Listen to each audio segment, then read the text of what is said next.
Je rêve d'un sport qui serait une leçon pour nos enfants, qui leur rappellerait que tous les humains sont égaux en droit et en dignité, qui les aiderait à comprendre que tous les humains ne sont pas égaux en fait et en valeur, et qu'on ne saurait renoncer ni à cette égalité qui fonde les droits de l'homme, ni à cette inégalité qui fait partie du réel et de la vie. Que le meilleur gagne. Bonjour à tous. Aujourd'hui, afin de faire une petite pause après la difficile éthique de Spinoza, nous allons méditer sur un des derniers livres d'André Comte-Sponville, Que le meilleur gagne. Sachez qu'André Comte-Sponville est l'un des philosophes français les plus lus et les plus traduits dans le monde. Il est l'auteur d'une trentaine d'ouvrages, dont le célèbre Petit traité des grandes vertus. André Comte-Sponville traite dans ce livre des vertus et des limites du sport, ainsi que des valeurs qu'il peut incarner. Il s'agit de réconcilier l'idéal démocratique, qui suppose l'égalité de tous, avec l'idéal aristocratique, qui suppose au contraire leur inégalité, selon le principe que le meilleur gagne. Car si nous sommes tous égaux en droit et en dignité, nous ne le sommes ni en fait ni en valeur. En effet, les êtres humains ne sont pas égaux en fait et en valeur. Ils ne le sont pas physiquement. Certains courent plus vite ou plus longtemps que d'autres, sont plus doués pour le foot ou le tennis que d'autres. C'est vrai aussi en art. Il y a des artistes supérieurs à d'autres. Certains ont du talent, d'autres n'en ont pas. Certains ont du génie, la plupart n'en ont pas. Ils ne le sont pas intellectuellement, certains sont plus intelligents que d'autres, ni esthétiquement, certains sont plus beaux que d'autres, ni surtout moralement, certains sont plus généreux, plus justes, plus courageux, plus aimants que d'autres. Sans parler que nous ne choisissons pas notre pays, notre famille, ni le capital génétique que nous avons à la naissance. C'est très important. Si on oublie l'inégalité en fait et en valeur, on ment à nos enfants. Si l'on veut leur faire croire qu'il n'y a plus de compétition, qu'il n'y a plus d'émulation, que tout se vaut, on leur ment. Si tout se vaut, rien ne vaut. Mais attention, si on oublie l'égalité en droit et en dignité, on tombe dans la barbarie. La claire pensée de l'égalité en droit et en dignité de tous les humains n'annule donc pas leur inégalité en fait et en valeur, mais bien plutôt la confirme. Celui qui respecte l'égalité en droit et en dignité de tous les humains est moralement supérieur en fait et en valeur à celui qui la nie ou la viole. Dans un autre passage du livre, André Comte-Sponville nous montre à quel point l'espérance nous freine afin d'atteindre nos objectifs. Prenons l'exemple que donnent aussi bien les stoïciens que certains textes bouddhistes ou taoïstes. Celui du tireur à l'arc. Supposons la finale de l'épreuve de tir à l'arc lors des Jeux olympiques. Chaque finaliste, le moment venu, vise la cible. Vous les interrogez les uns après les autres, vous demandez au premier « Alors, vous espérez atteindre la cible ?» Il vous répondra qu'il l'espère évidemment puisque c'est la finale des Jeux olympiques. Et comme il n'y a pas d'espoir sans crainte, comme dit Spinoza, parce qu'il espère atteindre la cible, inévitablement il a peur de la rater.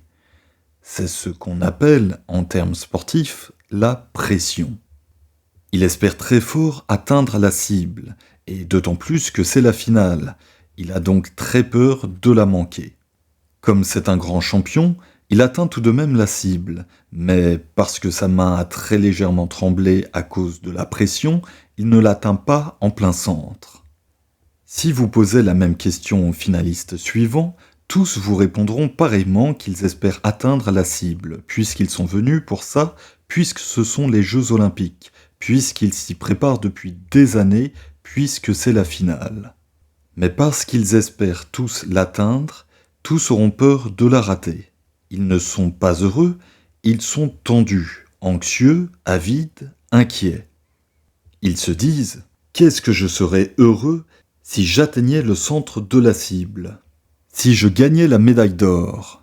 La flèche n'est pas encore partie, ils voudraient être déjà sur le podium. Quoi de plus sot, quoi de plus compréhensible? Ce sont des enfants, comme nous tous, pleins d'espoir et de crainte, pleins d'impatience et d'avidité. Leurs mains tremblent très légèrement, ils toucheront la cible, mais pas en plein centre. Imaginons que vous interrogiez le dernier finaliste, qui serait, par exemple, un petit archer japonais ou coréen qui ne paie pas de mine entre deux âges, un maître zen quelconque. Vous lui demandez « Alors, vous aussi, vous espérez atteindre la cible ?» Il vous répondra « Bien sûr que non. Pourquoi voulez-vous que j'espère l'atteindre ?» Parce que c'est la finale des Jeux Olympiques. Si vous la visez, c'est que vous espérez l'atteindre. Pas du tout. D'ailleurs, comment voulez-vous que je l'atteigne puisque la flèche n'est pas encore partie? Mais alors, si vous n'espérez pas atteindre la cible, pourquoi la visez-vous? Parce que je veux la viser. Or, vous voyez, c'est exactement ce que je fais. Il est peut-être le seul sur le champ de tir qui ne désire pas quelque chose qui soit à venir, atteindre la cible, mais quelque chose qu'il fait, viser. Il n'attend pas, il est attentif. Il n'espère pas, il veut. Il agit. Il ne poursuit pas un but. Il atteint, mais au présent, sa fin. C'est ce que les orientaux appellent le détachement par rapport au fruit de l'acte. Notre maître zen est le seul parmi tous les finalistes qui ne désire que ce qu'il fait, qui ne fait que ce qu'il désire, qui est libre. Comment ne serait-il pas comblé? Alors que les autres finalistes qui poursuivent un but, qui espèrent atteindre la cible, désirent par définition ce qu'ils n'ont pas. Ils sont en manque, comme les amoureux selon Platon. Désirer atteindre la cible lorsqu'on vise, c'est désirer l'avenir, donc désirer ce qu'on n'a pas. C'est ce qu'on appelle une espérance, et il n'y a pas d'espoir sans crainte. Tant que j'espère atteindre la cible, je suis séparé du bonheur par l'espérance même qui le poursuit. La flèche n'est pas encore partie, qu'est-ce que je serais heureux si elle avait déjà atteint la cible? Qu'est-ce que j'ai peur de la rater? Le sage, lui, n'espère pas atteindre la cible, il veut seulement la viser bien. Or, c'est exactement ce qu'il fait. De quoi aurait-il peur? Si bien que les autres, désirant ce qu'ils n'ont pas ce qu'ils désirent, donc ne sont pas heureux. Puisqu'être heureux, c'est avoir ce qu'on désire, ni serein, puisqu'ils ont peur d'échouer. Le dernier ne désire qu'une seule chose, viser la cible. Il désire ce qu'il fait ce qu'il désire. Aucun manque chez lui. Son désir n'est pas manque, mais puissance, et puissance en acte. Aucun espoir, mais la plénitude de l'agir, la perfection du geste, la pureté de l'attention, la simplicité de vivre. Il est à la fois concentré et détendu, sans pression, comme diraient les sportifs, sans angoisse. Il est libre, serein, attentif. Aussi est-il capable, disent les textes zen, d'atteindre un pouls en plein cœur. Les premiers finalistes que j'évoquais visent un scopos, un but, et donc désirent ce qu'ils n'ont pas. La flèche n'est pas encore partie, comment pourrait-il avoir atteint la cible? Notre maître zen ne désire aucun scopos, il désire un télos, qu'il réalise dans l'instant. Il ne désire rien d'autre tant qu'il vise que viser bien, et c'est en effet ce qu'il fait. Les premiers désirent l'avenir, qui ne saurait tout à fait dépendre d'eux. Il y a aussi les autres concurrents, une éventuelle saute de vent soudaine, et qu'ils ignorent. Ils espèrent, donc ils ont peur. Le dernier ne désire, au présent, que ce qui est, que ce qui dépend de lui. Et il le sait. Il désire ce qui est. Ce n'est plus espérance, mais amour. Il désire ce qu'il fait. Ce n'est plus espérance, mais volonté en acte. Il sait ce qu'il désire et fait. Ce n'est plus espérance, mais savoir. En matière de tir à l'arc, il me semble que le dernier finaliste bénéficiera d'un avantage et que, toute chose égale par ailleurs, si tous ont le même niveau sportif, il sera le meilleur. Cela dit, ce n'est pas ce qui importe. La sagesse est plus précieuse que la victoire. D'ailleurs, si c'est vraiment un sage, vous vous doutez bien qu'il ne va pas perdre son temps à participer aux Jeux Olympiques. Ce sont plutôt les sportifs professionnels qui se mettront éventuellement au yoga ou à la méditation. La portée philosophique de cette distinction entre skopos et télos n'en est pas moins essentielle. Désirer ce qui n'est pas, ce qui ne dépend pas de nous et qu'on ignore, c'est se vouer à l'espoir et à la crainte, donc se séparer du bonheur dans le geste même qui le poursuit. Qu'est-ce que je serais heureux si j'atteignais la cible ? Autant dire, comme Woody Allen, qu'est-ce que je serais heureux si j'étais heureux ? Les premiers finalistes vivent dans l'angoisse. Ils espèrent atteindre la cible. Ils ont peur de la rater.